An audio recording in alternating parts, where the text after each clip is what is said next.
Irmãos, estamos aí numa série de aulas, que fala sobre vencedores, sobre vitória e a liderança cristã. E quando a gente sempre recebe um convite para dar uma aula, a gente ora a Deus para que Ele possa nos dar um título. E através desse título a gente possa também ali desenvolver todo o trabalho com base bíblica. E para essa manhã nós escolhemos o texto chamado para vencer. Chamado para vencer. O que você pensa quando você pensa em alguém que foi chamado para vencer? Vamos ver ali alguns textos, Apocalipse 2, Apocalipse 3, e também ali nos livros de Daniel, que Deus ele chama os seus para que possam ser vencedores, para que você possa vencer.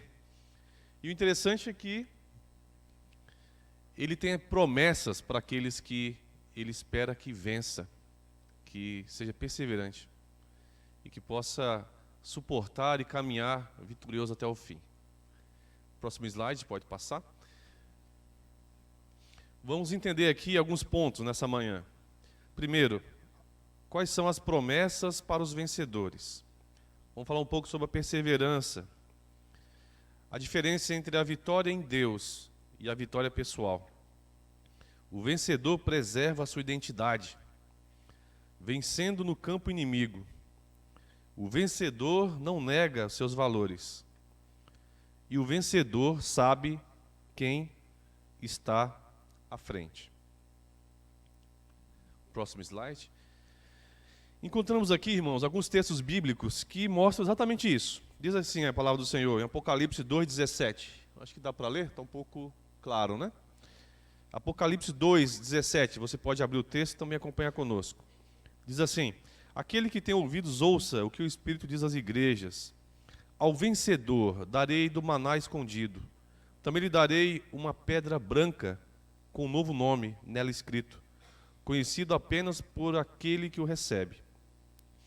Promessa: Deus separa para os vencedores o maná escondido. Apocalipse 2 também, ali no versículo 26 e 27, diz o seguinte, aquele que vencer e fizer a minha vontade até o fim, darei autoridade sobre as nações. O 27, ele as governará com cetro de ferro e a despadeçará como um vaso de barro. Apocalipse 3, 12 e 21 diz o seguinte, farei do vencedor uma coluna no santuário do meu Deus, e dali jamais sairá. Escreverei nele o nome do meu Deus e o nome da cidade do meu Deus, a Nova Jerusalém, que desce dos céus da parte de Deus. E também escreverei nele o meu novo nome. Versículo 21. Ao vencedor darei o direito de sentar-se comigo em meu trono, assim como eu também venci e sentei-me com meu Pai em seu trono. Apocalipse 2 e 3 aqui, são cartas onde Jesus ele fala às igrejas. E sempre Jesus ele encontra alguns problemas nas igrejas, né? Você pega lá em Éfeso, ele vai dizer que alguma coisa ele tem contra aquela igreja, que ela abandonou o primeiro amor.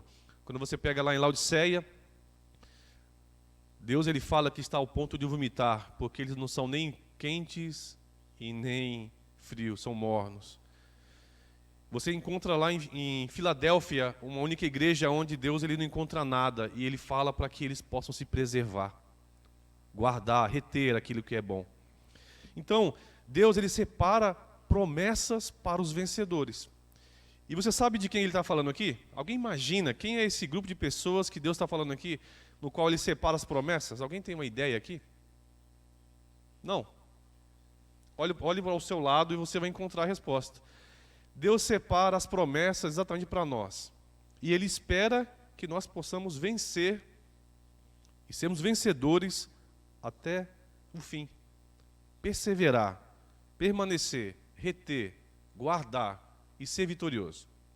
A questão é que o mundo ele muda o sentido de vitória, né? As pessoas elas olham para a vitória e elas imaginam sempre uma realização pessoal. Nós vamos entender aqui, principalmente em Daniel e em outros casos de pessoas que perseveraram e tiveram as suas vitórias, que a vitória ela não tem muito a ver com a sua realização pessoal. Mas toda vitória ela tem um propósito. Eu tenho em casa lá algo que eu já compartilhei com meus filhos e com a minha esposa. A bênção, para mim, ela tem a ver com algo que Deus separou para que o nome dele possa ser engrandecido e louvado. O que significa? Se você acha que foi agraciado como uma bênção, e isso te afastou de Deus, você precisa rever esse conceito. Porque Deus ele não vai te dar nada que te afaste dele.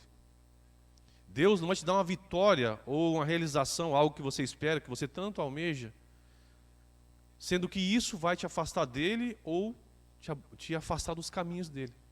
Então a bênção ela tem sentido. A mesma coisa é a vitória. A vitória ela tem a ver com isso. Se você acha que você foi vitorioso em algo, mas o nome do Senhor Jesus ele não foi engrandecido, não foi lembrado ou feito conhecer nessa vitória, você também precisa rever esse conceito de vitória. Alguém pode compartilhar aqui alguma vitória que teve aonde Jesus ele foi engrandecido, aonde alguém passou a conhecer Jesus ou passou a caminhar na fé e aquela vitória que você teve fez alguém se achegar aos caminhos do Senhor? Alguém pode compartilhar? Essas são as vitórias que Deus espera de nós. E Ele espera por todos os vencedores. Ele aguarda que os vencedores possam vencer. O próximo slide.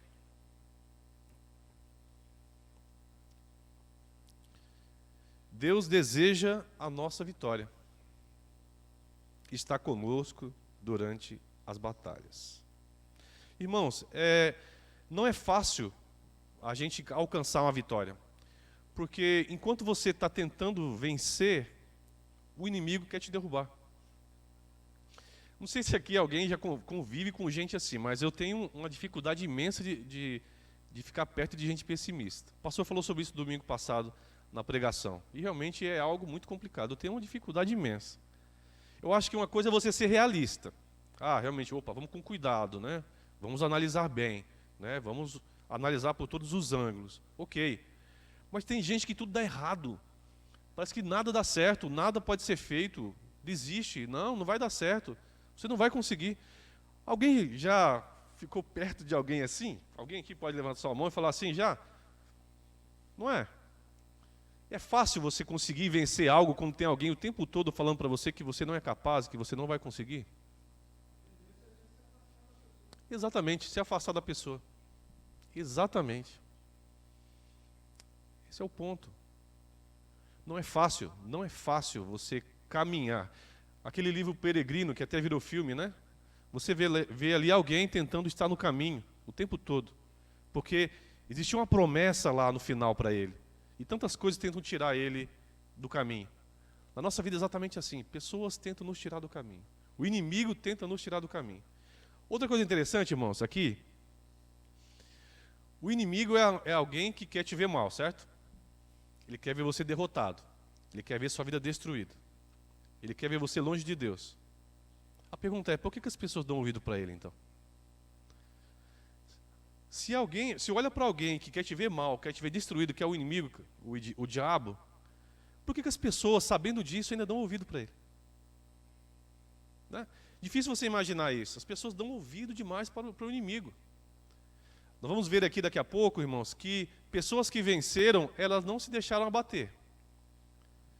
Pessoas que foram bem-sucedidas e aonde o nome do Senhor foi colocado no seu devido lugar e foi feito reconhecido e louvado, essas pessoas não deram muito ouvidos às pessoas que estavam tentando fazer com que ela desistisse. Então, assim, você chegar e vencer não é fácil, porque sempre vai ter alguém tentando te derrubar. Lá na empresa e em outras empresas sempre tem aquele ditado, não sei se você conhece, né? O difícil não é matar um leão por dia, né? O difícil é você desviar das antas. Alguém já viu essa frase? Já ouviu? Você vencer, você está motivado, você está ali, né, disposto, mas sempre vai ter alguém querendo te deixar para trás. Você não é capaz. Quem falou que você pode? Nossa, se fosse você, eu desistia. Ô louco, mas encarar isso daí, você acha que pode? Não, hein? Sei não, hein? Precisa rever isso daí, hein? Ô louco. Você acha que isso é para você? Isso não é para você. Alguém já ouviu isso? Eu escutei isso muito na minha vida, meu irmão. Muito, muito. Desde criança. Não é para você. Você não pode, não é? O nosso maior exemplo de vitória foi colocado na cruz. Jesus, quando ele foi para a cruz do Calvário, ele mostrou que é possível ser obediente, é possível suportar, é possível amar, é possível perdoar. E ele deu ali uma indicação, que ele foi para o céu e que ele viria nos buscar. Então, se ele venceu, nós venceremos também. Em todo o tempo, Jesus ele fez isso. Eu vou vencer para mostrar para vocês que é possível. Então, enquanto as pessoas tentam dizer para você que não dá, que você não é capaz, que isso não é para você, Jesus ele mostra o contrário. Eu venci e você vencerá também. Alguém duvida disso aqui? Espero que não. Jesus ele foi mais do que vencedor e nos fez mais do que vencedor. Sabe aquele plano, né, espiritual que você tem? Sabe aquela batalha espiritual que você tem? Em Jesus você é mais que vencedor. Ele venceu na cruz. E às vezes nós damos ouvido para o inimigo. Alguém quer nos destruir, quer nos derrubar, quer te ver mal, e você dá ouvido. Aí chega alguém, às vezes, usado pelo inimigo, e você dá ouvido. Realmente, eu vou desistir. Não aguento mais. Não, estou cansado, realmente eu preciso pensar mais em mim. E Jesus diz, não, você pode. Em mim você é mais que vencedor. Isaías 41:10, irmãos, é um texto que eu mais uso no hospital. Pessoas que estão lá sem esperança, algumas já em estado terminal, pessoas com câncer avançado, com vários procedimentos, famílias que estão lá ali também sabendo que não tem mais jeito e quando o médico dá a notícia. O texto que a gente mais usa é, não temas, porque eu sou contigo. Não te assombres, porque eu sou o teu Deus. Eu te sustento, eu te fortaleço com a minha destra fiel. Como é maravilhoso você ouvir de um Deus poderoso isso. Não temas, porque eu estou contigo. Vamos ver daqui a pouco, irmãos, lá no livro de Daniel, que uma das marcas do vencedor é que ele sabe quem está com ele. O tempo todo. Você sabe, ele sabe quem está com você. O próximo slide, por gentileza. Mas para que você possa vencer, tem um ponto interessante aqui que é a perseverança. Perseverança. E temos muitos casos na Bíblia de perseverança. Pessoas que foram perseverantes, não desistiram, não desanimaram, não deram ouvidos para quem estava ao redor, que disseram que ele parasse, e eles foram adiante e foram vitoriosos em nome de Jesus. Lá em Marcos 9, não está nesse slide, Marcos 9, abra sua Bíblia, Marcos 9, do versículo 17 ao versículo 25. Você pode abrir? Marcos 9, do versículo 17 ao versículo 25. Temos aqui o homem que tem o seu filho libertado. Diz assim a palavra do Senhor. Um homem no meio da multidão respondeu, mestre, eu te trouxe meu filho que está com o espírito que impede de falar. Onde quer que eu apanho, joga-o no chão. Ele espuma pela boca, range os dentes e fica rígido. Pedi aos teus discípulos que expulsassem o espírito, mas eles não conseguiram. Respondeu Jesus, ó geração incrédula, até quando estarei com vocês? Até quando terei que suportá-los? Tragam-me o menino. Então eles trouxeram, quando o espírito viu Jesus, imediatamente causou uma convulsão no menino. Ele caiu no chão e começou a rolar, espumando pela boca. Jesus perguntou ao pai do menino, há quanto tempo ele está assim? Desde a infância, respondeu ele. Muitas vezes esse espírito tem lançado no fogo e na água para matá-lo. Mas se podes fazer alguma coisa, tem compaixão de nós e ajuda-nos. Se podes, disse Jesus, tudo é possível ao que crer. Imediatamente o pai do menino exclamou, creio, ajuda-me a vencer a minha incredulidade. Quando Jesus viu que uma multidão estava se ajuntando, repreendeu o espírito imundo, dizendo, espírito mudo e surdo, eu ordeno que o deixe e nunca mais vá entre ele. entre nele, né? Nunca mais entre nele. Perceba que esse homem aqui, ele estava com uma dificuldade muito grande. Eu fico imaginando a vida desse homem, olhando para o seu filho e vendo o seu filho nessa condição, né? Sendo dominado pelo mal, sendo dominado pelo espírito do mal. Ele sabe de Jesus, que Jesus poderia tirar o menino dessa condição. E ele vai até os discípulos, mas os discípulos eles não conseguem tirar o espírito do menino. Talvez um de nós nessa situação poderia até dizer o seguinte: puxa vida, não deu, hein? Não foi dessa vez. Vou ter que conviver com isso mais um tempo. Quem sabe eu possa encontrar outra pessoa que possa fazer isso por mim.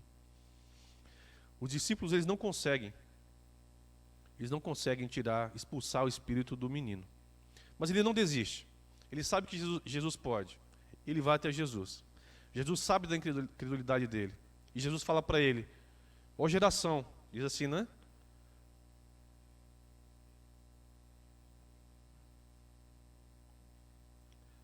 No versículo: imediatamente o pai do menino exaltou: creio-me, ajuda-me a vencer a minha incredulidade.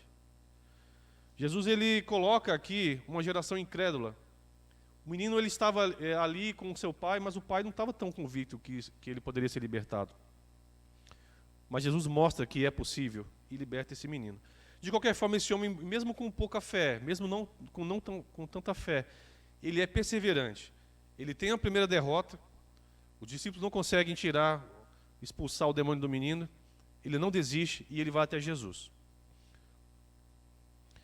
Temos também ali em Lucas 7, versículo 6 ao versículo 7, um centurião vai até Jesus com o desejo que o seu servo pudesse ser curado. Lucas 7, 6 e 7. Jesus foi com eles, e já estava perto da casa quando o centurião mandou amigos dizerem a Jesus: Senhor, não te incomodes, pois não mereço receber-te debaixo do meu teto.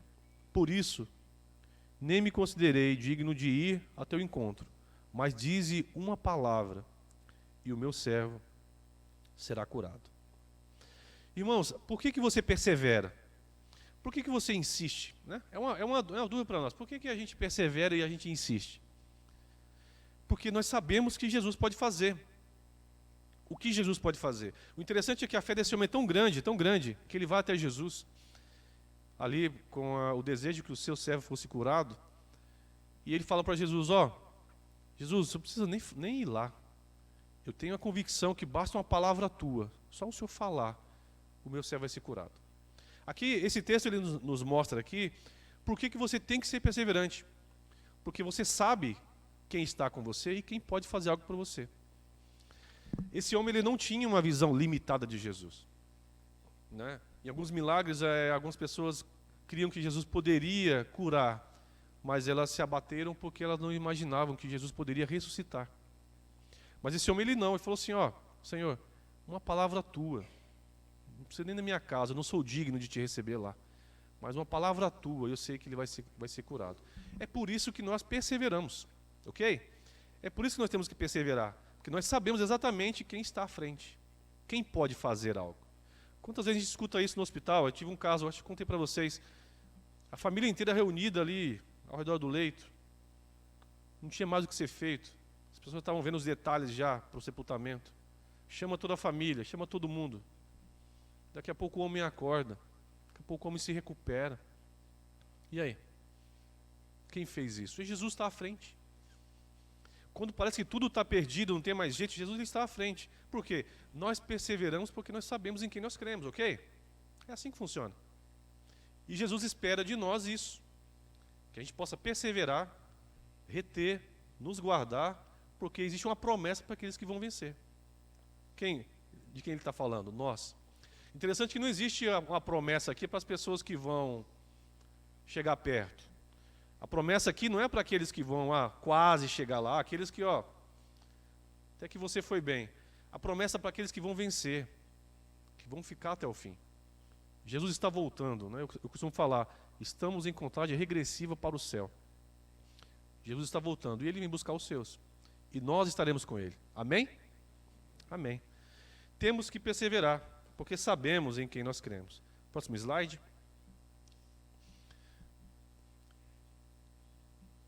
O anterior mesmo. Lá em Marcos 10, você pode abrir na sua Bíblia, Marcos 10, do versículo 46 ao versículo 52.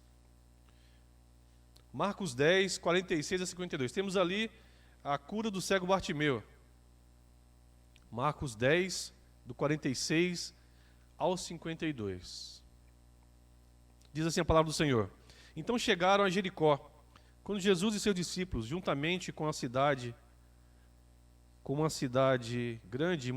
grande multidão, estavam saindo da cidade. O filho de Timeu, Bartimeu, que era cego, estava sentado à beira do caminho pedindo esmolas. Quando ouviu que era Jesus de Nazaré, começou a gritar: Jesus, filho de Davi, tem misericórdia de mim. Muitos o repreendiam para que ficasse quieto, mas ele gritava ainda mais: Filho de Davi, tem misericórdia de mim. Jesus parou e disse: Chama-no. E chamaram o cego. Ânimo, levante-se, ele está chamando. Lançando sua capa para o lado, de um salto pôs-se em pé e dirigiu-se a Jesus. O que quer que eu lhe faça? Perguntou-lhe Jesus. O cego respondeu: Mestre, eu quero ver. Em algumas traduções, que eu possa ver. Vá, disse Jesus, a sua fé te curou. Esse homem estava rodeado de gente pessimista aqui. Esse cego, ele estava ali sabendo que Jesus estava passando, que a sua oportunidade estava ali, que a chance que ele tinha estava ali, muito próximo dele, talvez a única chance que ele poderia ter de ter contato com Jesus e ser curado dessa cegueira. E as pessoas falam para ele ficar calado, ele ficar quieto. Fica quieto. Não fala não, tá bom. Fica quieto. E quanto mais as pessoas falavam para ele ficar quieto, mais ele gritava. Fica quieto, e mais ele gritava. Para, e mais ele gritava. Jesus, filho de Davi, tem misericórdia de mim. A questão é que Bartimeu aqui, irmãos, ele não perde tempo com quem tenta desanimá-lo. Ele não perdeu tempo. Se ele para responder essas pessoas, ou se ele para poder se justificar para essas pessoas, ou se defender para essas pessoas, a oportunidade dele ia passar. E ele não ia ter a sua vitória. Se ele perde o tempo dele ali, não, peraí, não, fica quieto não, olha a minha situação, eu estou cego, eu preciso, ou isso, ou olha que eu sou coitadinho, olha só para mim, olha porque isso. Se ele perde o tempo dele com isso, Jesus passaria e ele não seria alcançado. Ele não teria a sua vitória. Eu acho que para nós, irmãos, assim, para a gente aprender nessa escola dominical, nós perdemos muito tempo com coisas que nos tiram do caminho e que às vezes nos distanciam da nossa vitória.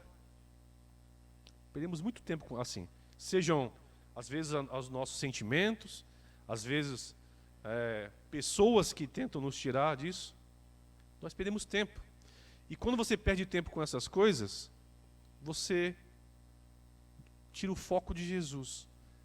E às vezes aquilo que está na sua frente ali, uma vitória que Deus quer te dar, você não tem porque você perde tempo no caminho. Gastando tempo com coisas que não vão te agregar nada. Não sei quantas pessoas já passaram por isso aqui. A gente se justifica demais. A gente se explica demais. Ou às vezes a gente pega o nosso vitimismo, né? A gente tenta mostrar para as pessoas. Esse cego, ele sabia que ele precisava ser alcançado e ter a sua vitória. Eu acho mais interessante é quando Jesus perguntou para ele: o que quer que eu te faça? Parece meio óbvio, não parece? Se fosse um paralítico, né? Se fosse alguém que estava com um demônio ali. Então parece meio óbvio Jesus perguntar para ele assim: o que quer que eu te faça? Só que não é óbvio. Eu creio aqui que além da sua cegueira, além de ele estar cego, ele tinha muitas e muitas coisas que Jesus poderia fazer por ele. E eu acho que no seu próprio coração. Jesus tinha muita coisa para tratar nesse homem. Por isso que Jesus pergunta para ele assim: o que quer que eu te faça? Certamente existiam muitas coisas a ser tratadas no coração dele. Às vezes a gente olha para a nossa situação e fala o seguinte: parece óbvio aquilo que a gente precisa. E aí Jesus pergunta para você: o que quer que eu te faça? Porque ele sabe o que nós precisamos, certo? Sabe ou não sabe? Ele sabe. o que quer que eu te faça? Ele fala que eu possa ver. E aí Jesus fala para ele, né? Da sua fé. Vá, disse Jesus, a tua fé te curou. Perseverança, irmãos. Perseverança, esse homem foi perseverou. Quando eu falei lá no começo sobre bênção, a diferença entre o que é ser realmente uma bênção, eu posso afirmar para vocês que isso foi uma bênção. Por quê? Pessoas que tentavam derrubar esse homem, para que ele não chegasse até Jesus. Pessoas ali que estavam ali apenas no meio da multidão, só vendo Jesus passar, curioso, sem entender, mas estavam por ali. Ele realmente tem ali o seu milagre, teve a sua vitória. Por que foi uma bênção? Porque todas essas pessoas viram isso acontecer. E essas pessoas passaram a crer. Isso é bênção. Deus usa a sua vida, te dá uma vitória, e as pessoas que estão ao seu redor passarão a crer. Isso é bênção. Se não for por esse lado, cuidado. Se aquilo que você espera, aquilo que Deus vai te dar, não vai levar a essa situação, a direcionar pessoas que possam crer e pessoas que possam ter esse testemunho vivo de quem é Deus, cuidado. Quando falar, se a escola que você dá para o seu filho, por mais cara que seja, e por mais o maior nome que tenha, se essa escola te afasta o seu filho dos caminhos do Senhor, reveja. Não, isso não é bênção. Por mais cara que seja, por mais conceituada que seja. Se a faculdade que você coloca o seu filho, por melhor que seja, por mais conceituada, pode ser Harvard. Se colocar seu filho em Harvard, vai tirar o seu filho dos caminhos do Senhor, vai afastar dele, reveja. Isso não é bênção. Não é bênção. Deus não dá algo para você para que isso possa te afastar dele. Esse cego aqui, além de ter um contato maravilhoso com Jesus, teve o seu milagre e as pessoas que estavam ao redor passaram a crer.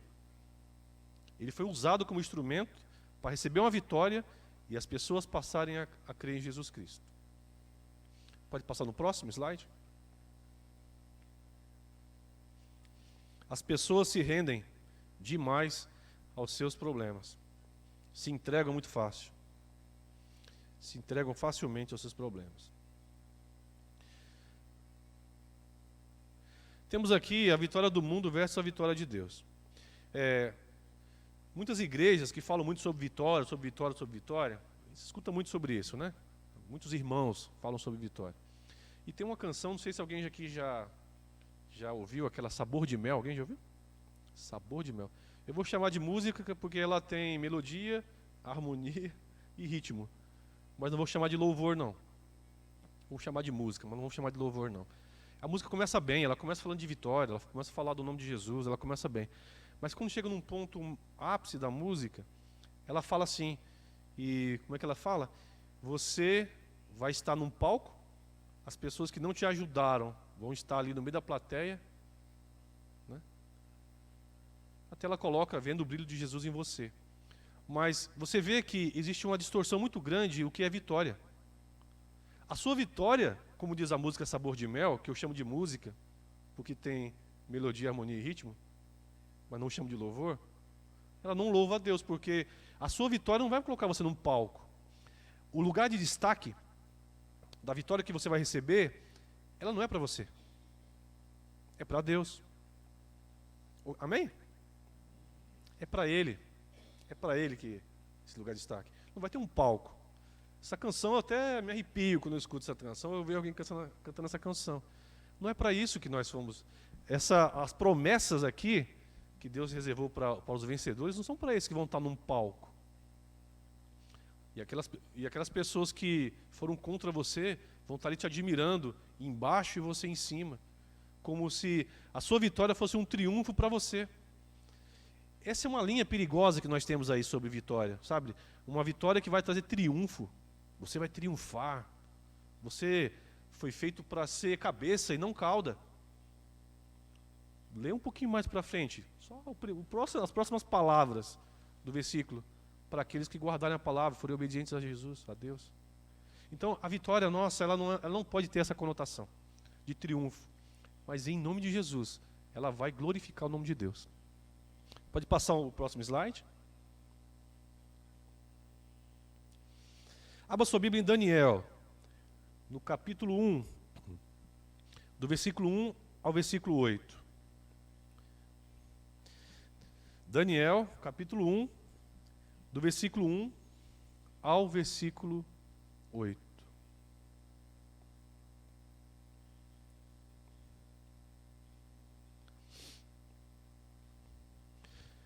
Esse tópico ele diz o seguinte: preservando a sua identidade.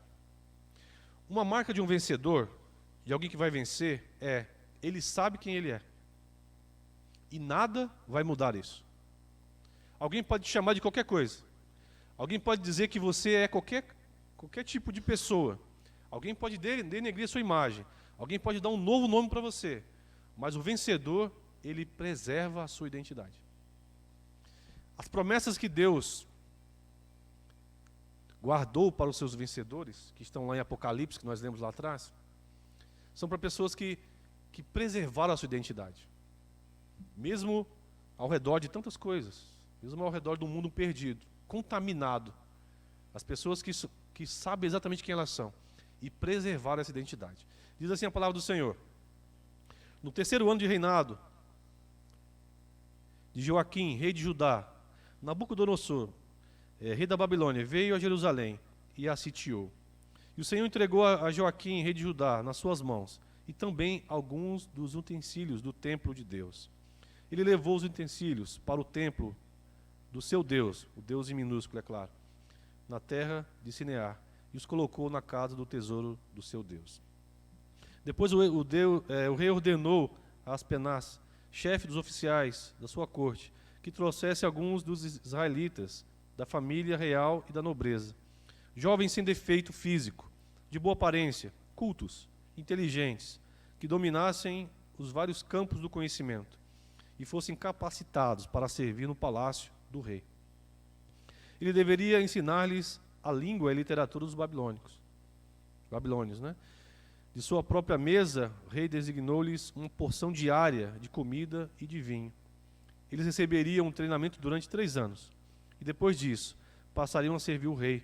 Entre esses estavam alguns que vieram de Judá: Daniel, Ananias, Misael e Azarias. O chefe dos oficiais deu-lhes novos nomes. A Daniel deu o nome de Beltesassar. A Ananias, Sadraque, a Misael, Mesaque, e Azarias, Abednego. Daniel, contudo, decidiu não se tornar impuro com a comida e com o vinho do rei, e pediu ao chefe dos oficiais permissão para se abster deles. Interessante aqui, porque a situação aqui é uma situação bem interessante, né? Você tem um rei que domina o povo de Israel. Você vê um povo que sempre foi um povo de muita fé, um povo que viu Deus tirar da escravidão do Egito, atravessar o Mar Vermelho, aprender a depender de Deus como maná diário, vendo as maravilhas de Deus. De repente, você vê um rei ímpio dominar esse povo. Eu fico imaginando o que essas pessoas pensaram. Puxa, agora acabou. Onde está Deus? Uma pergunta que a gente sempre escuta, né, no hospital: aonde está Deus? Você vê lá alguém ímpio, um pagão, dominando o seu povo, tirando essas pessoas de suas famílias, levando lá para poder ter uma vida totalmente pagã. E as pessoas deviam perguntar: cadê Deus? Onde está Deus agora? Talvez algumas pessoas pensaram que tudo teria acabado, que ali foi o final, a derrota. Mas elas não estavam entendendo que Deus permitiu tudo isso para que algo maior acontecesse. Pessoas poderiam imaginar que estava tudo perdido e acabado ali. Mas Deus ia mostrar quem Ele é para Nabucodonosor e aquele povo, mesmo em meio a dificuldades. Interessante aqui, irmãos, é que certamente esse lugar aqui onde eles vão, esses jovens vão, certamente é um lugar onde eles não queriam estar. Será que eles queriam estar nesse lugar? Não seria mais confortável estar com as suas famílias ali? Né? Com o seu povo, com a sua fé, com a sua crença, né? Perto da sua família. Sabe o que nós aprendemos aqui, logo no começo? Que às vezes Deus pode te usar a fazer o nome dele conhecido a um lugar onde você não quer estar. Deus ele pode te dar uma vitória nós vamos ver daqui a pouco, no campo do inimigo. Às vezes, é que o problema é que nós, às vezes, esperamos nossa vitória no nosso campo, né? A gente acha que a gente vai ter a vitória ali no nosso campo. Muitas vezes, a vitória que Deus quer te dar, não está no campo onde você está. Ele está no lugar onde você não quer estar, muitas vezes. Talvez ali você não queira estar. E é no campo do inimigo. Você vai estar do outro lado, no campo do inimigo, e Deus vai te usar ali. Interessante também porque aqui você vê que eles recebem novos nomes. Interessante aqui, né? O inimigo ele tenta mudar a sua identidade. Tiram eles lá do povo de Israel, separam ali os melhores, né? Levam para o rei e tentam mudar quem eles são. Por isso que o texto diz, o tópico diz, preservar a sua identidade. Muitas pessoas vão tentar fazer de você aquilo que você não é. Muitas pessoas vão tentar mostrar que você é algo que você não é. Mas você tem que preservar a sua identidade, porque você sabe quem você é em Deus. Amém? Você sabe quem você é em Deus? Você é filho de Deus, lavado pelo sangue de Jesus, pelo sangue do Cordeiro, mais do que vencedor, chamado para vencer, para que o nome dele seja engrandecido. E você tem promessas te esperando lá na frente. Não é isso? É isso que você é. Mas o inimigo tenta te mostrar o que você não é. Vai tentar te dar uma identidade que não é sua. Aqueles que vencerão, aqueles que irão perseverar até o fim, eles sabem exatamente o que eles são. E nada vai mudar isso. Nada vai mudar isso.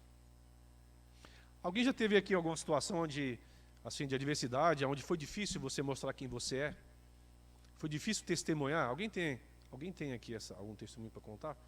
Levanta só sua mão. Eu já passei por isso. Lugar onde você... Já passou por isso, moço? Não é fácil.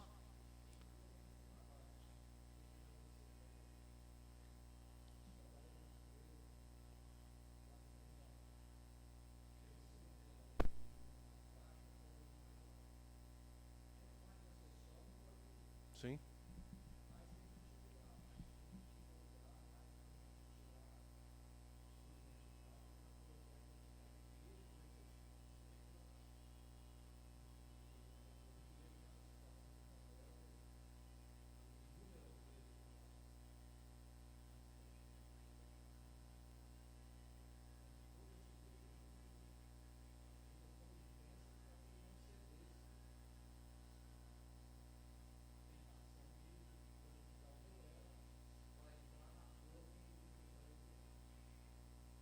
Mas você venceu. É. Mais que vencedor nele. Amém. Aqueles que vencerão, eles irão preservar a sua identidade. Talvez você vai estar ali no meio de alguém que tenta moldar, a palavra interessante que o Múcio utilizou, tentar te conformar ali, né? Eu lembro muito da forja, né? Alguém que você é aquecido, você recebe pancadas ali, para que você possa ser moldado, conformado, conforme um molde que não é seu. Mas os jovens, eles preservaram a sua identidade. Pode passar para o próximo slide.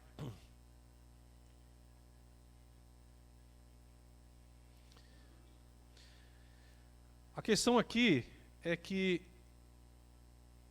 eles estão no campo inimigo. E Deus vai se mostrar presente e grande no campo do inimigo. Lugar onde eles não queriam estar. Daniel, ele mostra para Nabucodonosor quem ele é. Quem Deus é ao interpretar o sonho. Interessante ali porque muitas pessoas ali não conseguiram atender ao pedido do rei. E Nabucodonosor, ele encontra em Daniel alguém que poderia interpretar seu sonho. E logo mais, Nabucodonosor, ele vai reconhecer quem é Deus. Lá em Daniel 2, 46 e 47 diz o seguinte: Então o rei Nabucodonosor se inclinou e se prostrou, o rosto em terra perante Daniel, e ordenou que fizessem oferta de manjares e suaves perfumes.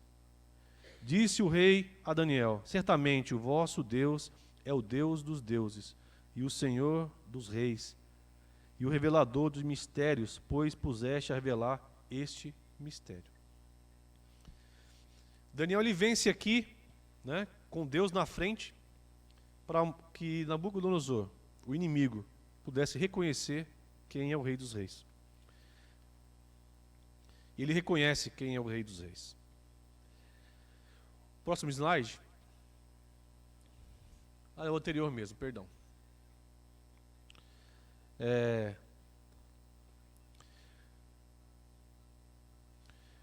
Temos ali também o livramento, né? De Sadraque, Mesaque e Abidnego, que vão para uma fornalha. E interessante que quando eles dizem, quando ele fala, né?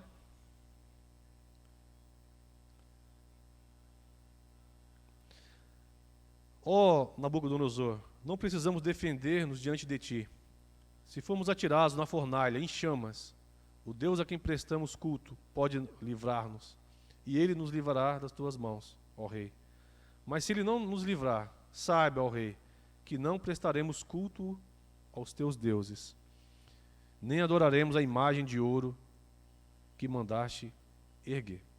A questão é, para que você possa vencer, você tem que pagar um preço. O atleta, né, tem uma esposa atleta que corre, o atleta ele paga um preço para que ele possa vencer. Ele tem que se preparar, não é isso? Quanto tempo você acha que um atleta ele gasta para alguns minutos de prova que ele tem, e às vezes a cada 4 anos? Às vezes uma vida inteira. E eu fico lembrando daquele brasileiro que estava lá numa prova, acho que na Olimpíada, ele se preparou tanto, ele estava à frente, aparece alguém do nada lá, segura ele e impede que ele possa chegar até o fim. Tem a ver com a nossa vida cristã, irmãos. Você se prepara muito, você dedica seu tempo, você está pronto, você está na frente, com Deus na sua frente com você, guerreando por você. Daqui a pouco alguém vai lá e te tira do caminho. E aí todo um tempo de preparação é jogado fora. Há um preço a se pagar. E esses jovens estavam dispostos a pagar o preço. Deus pode nos livrar. Deus pode nos tirar dessa fornalha e pode nos dar essa vitória, esse livramento. Mas mesmo que Ele não faça isso, nós não prestaremos culto, não adoraremos a imagem de ouro que você ergueu. A Maria Rita cantou domingo, né? Acho que ela sempre canta essa canção. Deus é Deus. Se Ele fizer, Ele é Deus. Se não fizer, continua sendo Deus. Se tudo der certo, Ele é? E se der errado? Continua sendo Deus. Não é assim que funciona? Eu lembrei dessa canção quando eu vi eles falaram isso para o rei, ó. Ele pode fazer, ele pode livrar.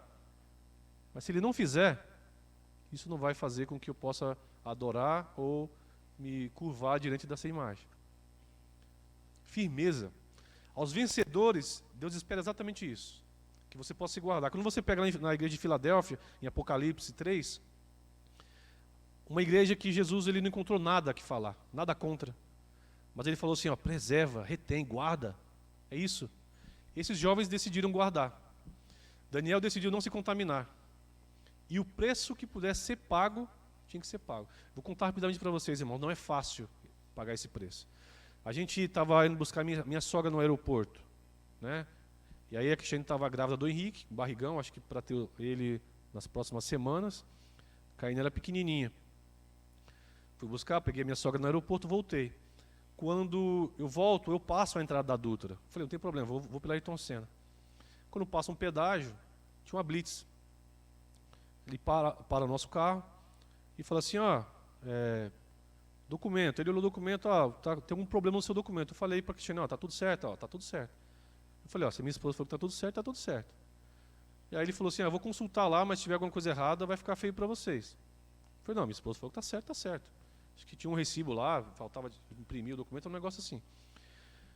Moral da história, eles consultaram lá o documento e realmente estava com problema no licenciamento lá. A gente achava que estava com comprovante errado no documento do carro. E aí, para aquele momento, eles iam apreender o carro. Além da multa, ia apreender o carro, levar para um pátio qualquer. A gente estava no meio da rodovia, não sei nem aonde. Era mais de meia-noite. E eles iam deixar a gente ali. E aí, me chamou num canto e falou, o que você faz? Sou engenheiro. Então, não quero te prejudicar. Sabe como é que é? Você está aqui. Olha só, sua esposa com barrigão. Essa senhora. Olha aí essa criança. Você vai ficar nessa situação? Eu falei para ele assim, ó, eu errei, realmente o documento tá com problema, mas eu queria que você fosse mais claro, eu não estou entendendo o que você quer. Eu não quero te prejudicar. Você sabe do que eu estou falando. A gente pode encerrar isso aqui agora. A gente pode resolver isso aqui agora. É só você querer. É só você decidir que a gente resolve isso aqui agora. Esse era o preço a ser pago naquela noite. Esse era o preço. Eu falei para ele assim, ó, eu queria falar com o seu superior. Nem que seja pelo rádio. Aí chamaram lá um cara, ele veio. E aí eu falei para ele o seguinte, ó, tá aqui, pode nos multar. Tá aqui, eu entendi exatamente o que tem que acontecer, mas isso é uma condição especial. Eu não vou permitir que a minha família fique nessa situação aqui nesse momento. Existe algo que pode ser feito. Então, eu não sei com quem que eu tenho que falar, mas tem que ter um jeito. A questão é, eu entendi exatamente e eu não vou na onda do que eu acabei de ouvir aqui e nem vou falar para você do que me foi ofertado aqui. Falei para ele, para que ele entendesse que o subordinado dele estava oferecendo para nós. Ele pegou e colocou uma observação na multa e nos liberou. Até hoje a multa não chegou. A questão é, um preço tinha que ser pago, a gente estava errado. Houve uma confusão no documento e tinha um problema ali. Mas eu poderia muito bem pagar para aquele policial e não ter a minha família, talvez, pelo risco de estar naquela situação. Mas eu estava disposto a pagar o preço. Sabe por quê? Porque eu sei exatamente quem eu sou. Eu sei exatamente qual é a identidade que Deus me deu. A pergunta é, o que eu ia falar para minha sogra, pessoa que a gente estava discipulando? O que eu ia falar para minha filha, pessoa que ela cresceu ouvindo eu falar de Jesus, eu cantar louvores a Jesus, eu pregar a palavra do Senhor, numa situação como aquela, o que eu falaria para ela no futuro? Do meu Deus? Alguém que vai lá numa situação difícil? Claro, com certeza. Extrema? Sim, extrema. O que eu falaria para eles? Com que cara eu ia abrir a Bíblia e falar para eles, ó, você tem que se preservar, você tem que ser honesto. Eu estava disposto a pagar o preço naquela noite, irmãos. Mas Deus nos fez vitorioso. Aquele homem, ele entendeu. Ele nos liberou e até hoje a multa não chegou. Nós temos que saber exatamente quem está conosco. Nós temos que saber exatamente quem nos dá a vitória. Temos que entender quem está à frente. Para concluir, irmãos, Jesus ele espera de nós que sejamos mais do que vencedores e tem promessa para nós. Precisamos discernir o que é vitória em Deus, o que é vitória pessoal. Que as nossas vitórias possam ser para que Deus possa ser engrandecido e glorificado. Que a sua vitória, ela possa fazer com que pessoas possam entender quem é Deus. E que mesmo no campo do inimigo, as pessoas possam entender quem é Deus. Às vezes a vitória que Deus vai te dar não vai ser no seu campo de batalhas. Vai ser no campo de batalhas do inimigo. E aí para você fica, não permita que o mundo tente determinar quem você é. Decida se preservar e honrar a Deus. Saiba que a vitória poderá vir mesmo no lugar onde você não quer estar. Não tenha medo, o Senhor está à frente da batalha. As vitórias farão incrédulos louvarem o nome do Senhor. Eu queria que você pudesse meditar nessa palavra, que não seja apenas mais uma meditação na palavra do Senhor, mais uma aula sobre vitória. Que essa vitória não possa ser um triunfo na sua vida, né? Um triunfo seu, pessoal, algo particular, mas que possa envolver Deus, né? Tende em vós o mesmo sentimento que também teve em Cristo Jesus. Ele tem que estar em tudo. É para Ele, é por Ele, é para Ele. Amém? Que você seja vitorioso no seu campo de batalhas ou no campo de batalhas do inimigo. Amém? Não é fácil, às vezes você tem que pagar um preço. Preço alto, preço de dor, né? Mas você tem que estar disposto a pagar, porque Deus está contigo. Amém?